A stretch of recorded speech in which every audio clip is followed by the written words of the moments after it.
Welcome to Queer Conversation. In the studio with me today is Maeve Marsden. And Queerstories is one of your flagship events, and it has been really successful, and it's been going for 10 years. Is that about right? I think. 7 or 8 years. Yeah, so I started that as quite a small project, a queer storytelling night where every time 6 different people would tell a 10-15 minute personal story. And people really connected with it, and I think it was because I was getting different people every time. And since 2017 I started running them monthly in Sydney, and then started travelling interstate, and I still do them in interstate and sometimes in regional towns. And the event format is quite simple, but I think there's something really beautiful about listening to people's personal stories. And yeah, more than 300 people have performed a story now, so it's this beautiful archive of Australian queer storytelling that I'm very proud of, and it's not a job that I've grown bored of, you know. It's a real honour that people want to share their stories at my events, and then also that people want to come and listen. The principle of it is really very simple, but I can really imagine how this is powerful and is actually organically fed from the community, by the community. Well, and I think that the premise is simple and the format is simple, but without kind of blowing my own trumpet, I think that the reason it's worked is that I've also maintained kind of control on that format. People have tried to go, oh, can it be longer, can it be shorter, can we mix it up like this? And I'm like, actually, I've worked out the length of time that people will pay attention. I've worked out the type of stories that work and the type of writing that works. So people say, can I do performance poetry, or can I do... And I'm like, no, this is the shape of it.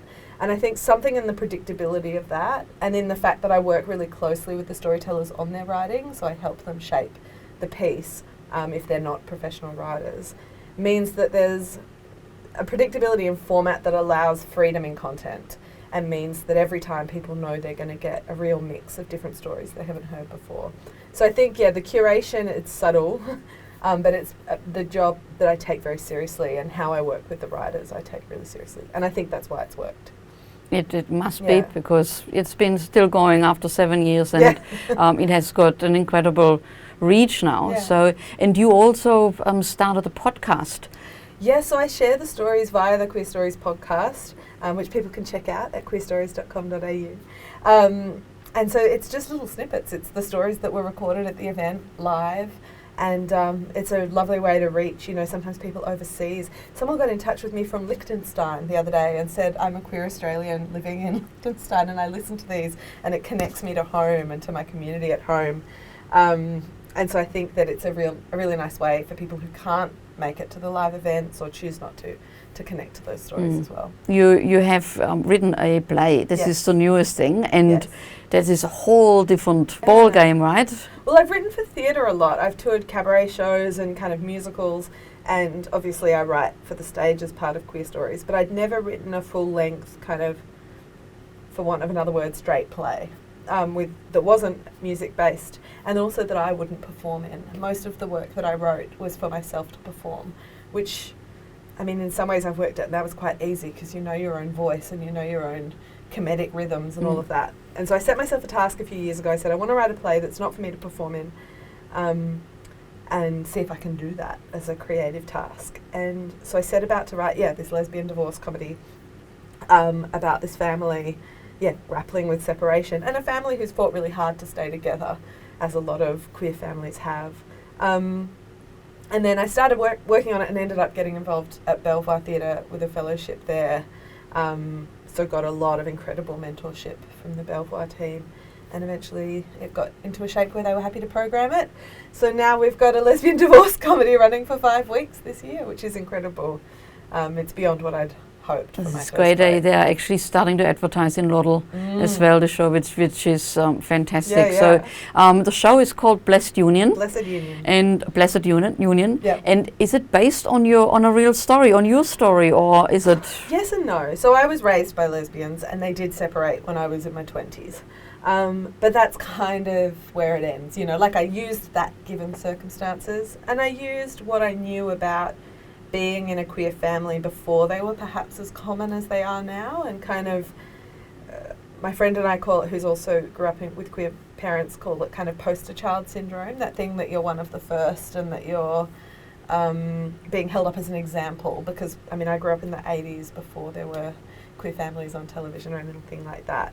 So I used that as inspiration, but ultimately the characters themselves and what happens on stage is not my parents' story. Their divorce, or they weren't married, but their separation does not look like this family's separation. But I did steal from their lives a bit, and from my own, and from every breakup I've had. You know, like breakups and heartbreak are not universal, but there's lots of borrowing from life. But my parents have read it and they're like, yeah, we can tell that this isn't us, and we don't feel like you've exposed our life too much. So I think you've got to be respectful of the people you love. And so I asked permission, can I borrow a bit from our lives? And they were cool with it.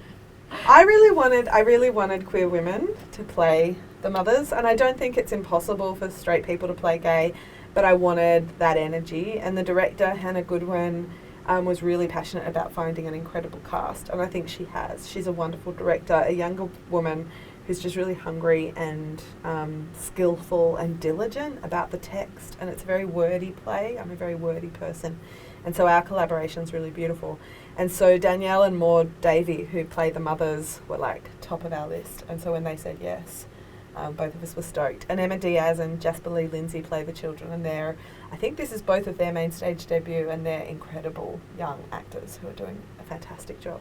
So yeah, I've been in rehearsals for the last 3 weeks and watching them bring it to life and pull it apart and find the holes, but also patch them up with their skill has been magical. But yeah, Maude and Danielle have fantastic chemistry and fantastic energy together on stage, and bring their own kind of knowledge of being, queer women in their 50s. How does it work with the rehearsal? So do you find you have to rewrite your play? Yeah, I mean, not the whole thing, but there's been a whole journey of the writing process with Belvoir. Before it ever got to rehearsals, with lots of notes and feedback. And again, because it's my first play of this form, that was invaluable. And then once you're in the room, you discover beats that don't work, or jokes that don't land, or things that don't make sense. So over the last 3 weeks, there's been lots of going home and writing late into the night to fix stuff. I think we've cut 12 pages in 3 weeks because we wanted it to be tighter. People don't want to watch comedy for 3 hours. So we tightened it for length, but also for clarity. And that's been really magical. You'll have a scene that's this long, and then you realise that actually the middle isn't even needed, because the actors bring such heart and humanity that things you thought you needed to put on the page to make them clear become clear in a gesture or a facial expression or a moment between the cast. And that's what I love about theatre. I think some writers are more solitary people, whereas I'm very collaborative and very social. So being in the room has been me in my element, and I like the feedback loop and people being like, look, we don't need that line, and I'm like, yes, cut through it. So yeah, it's been really joyful. But we didn't cut it until we were in the room and could actually see what wasn't needed. And look, different new plays go through different types of processes, and some writers don't spend as much time in the room because the director and I have a really good working relationship, and she's been involved in the play for a couple of years. We feel really confident being in the rehearsal together. And she knows how to set a boundary and tell me to stop talking too much, and I respect that. And so we've worked really well, so I've been in the room a lot, which helps me to see it. But yeah, some writers go in for 1 week and then disappear for a few weeks and then come back. I'm not going in this week so that they can say all the things they want to say without me there. If you would have done this play 3 years ago, it would have been very, very different, I think. I think sometimes with queer art, we want to always paint ourselves as the heroes and homophobia as the villain. And in this play, I've tried to contain the good and bad behaviour within the family. And of course, discrimination that they've experienced as a family has impacted their lives. But I'm a bit sick of a kind of, what am I trying to say, a binary that says that we always have to be good and like pure in order to have representation. Like, I want representation for flawed, nightmarish queer people. And so I've tried to write characters who are lovable and who you can relate to, but who are also really flawed. And separation is part of marriage. Like, it's part of, and we were all getting together and splitting up before we had marriage equality. And I think part of what I'm trying to say with the play is that heartbreak is eternal, and that being able to sign a piece of paper doesn't actually change what it is to try and build a family with somebody, and what it is to try to love someone and also have children and also work and also be part of a community. And those challenges, regardless of if we have the actual right to sign the paper, are worth exploring. And so if people are annoyed because this family are flawed and because they, you know, because it pokes fun at marriage equality, I'll be like, okay, maybe this wasn't a play for you, and that's fine. And the best thing about more queer stories being on stage and screen is that we can have stuff we don't like and we can have stuff we don't agree with, and that's okay. So I've tried to write a queer play that I would want to see, and I've tried to grapple with politics that I'm interested in and personal relationships that I'm interested in, and I hope queer audiences like it. But also, laughing at yourself is a pleasure, I think, and it's one that we can't always have. I've said before, you know, like growing up with queer parents, it felt like if we ever criticised ourselves, we were giving cannon fodder to the other side. And I think it's a privilege to be able to laugh at yourself and critique yourself and mock the idiosyncrasies of your community. Like, that's privilege, you know. So I hope people like it. I'm sure someone will complain and I will cope with it. Yeah. Like, it's a comedy, but I haven't shied away from the fact that separation after this couple have been together for 30 years, separation after 30 years is heartbreaking.